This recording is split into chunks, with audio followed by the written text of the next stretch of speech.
میں ایک سادی سی بات کرتا ہوں، اتنے لوگ جتنے لوگ یہاں بیٹھے ہیں اگر کسی دنیا دار کے ڈیرے پہ چلے جائیں اور اس سے کوئی چیز طلب کریں اور وہ دینے کی استطاعت رکھتا ہو تو وہ کیا خالی لٹائے گا؟ وہ کہے گا اتنے لوگ آگے ہو تو ڈیرہ داری کی شان کے خلاف ہے کہ میں ان کو خالی لٹاؤں۔ تو جب یہ دنیا دار خالی نہیں لٹاتا تو رب کیسے خالی لٹائے گا؟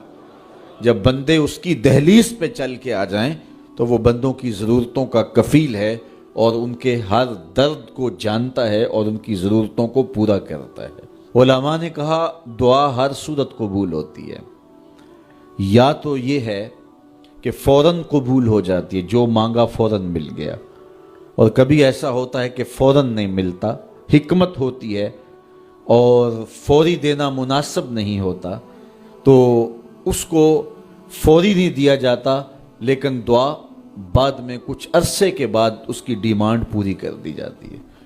اور کبھی ایسا ہوتا ہے نہ فوری دیا جاتا ہے نہ بدیر دیا جاتا ہے، اس دعا کو ذخیرہ کر لیا جاتا ہے اور حشر کے دن اس کا بدلہ دیا جائے گا۔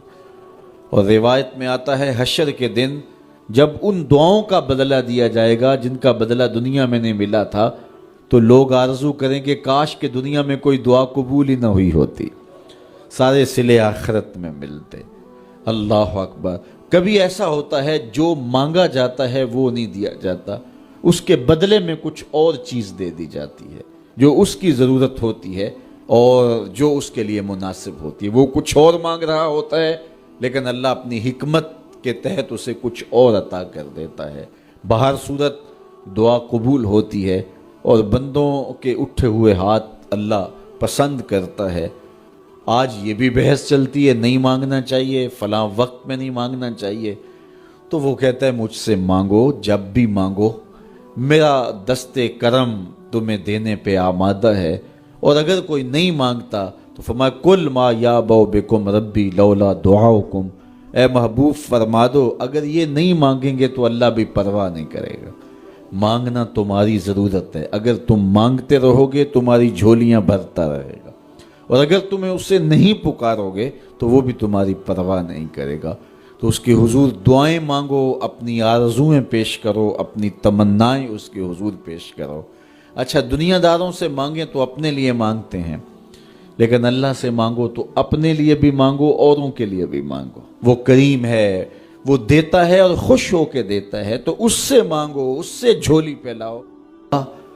اللہ سے راز و نیاز کی باتیں، جو باتیں بندہ کسی سے نہیں کر سکتا وہ اپنے رب سے ڈائریکٹ کرتا ہے، اپنے دل کے سارے دکھڑے اپنے رب کی دہلیز پہ رکھتا ہے اور اپنی ساری ضرورتیں مالک کی چوکھٹ پہ رکھ دیتا ہے، اور اس سے مانگتے ہوئے بندے کو شرم نہیں آتی، حیا نہیں آتا، بلکہ اس سے مانگتے ہوئے فخر محسوس ہو رہا ہوتا ہے کہ میں اپنے رب سے مانگ رہا ہوں۔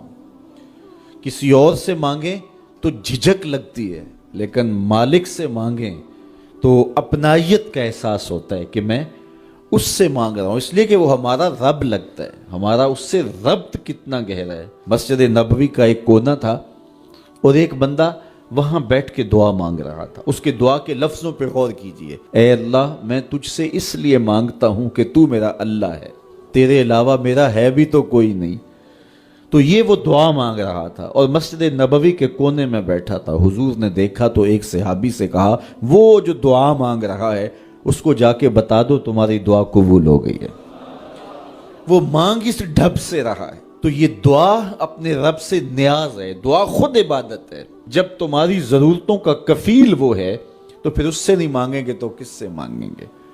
اور جب اس سے بندہ مانگتا ہے تو پھر وہ مانگنے والے کی لاج بھی رکھتا ہے۔ ان ربکم حیی کریم یستحیی من عبدہ اذا رفع یدہ ان یردہما صفرا۔ تمہارا رب حیا کرنے والا کریم ہے، جب بندے اس کے سامنے ہاتھ پھیلا کے دعا مانگتے ہیں اللہ فرماتا ہے مجھے شرم آتی ہے ان کے اٹھے ہوئے ہاتھ خالی کیسے موڑوں۔ جب انہوں نے مجھ سے مانگا ہے تو میں نے بھی نہ دیا تو کون دے گا؟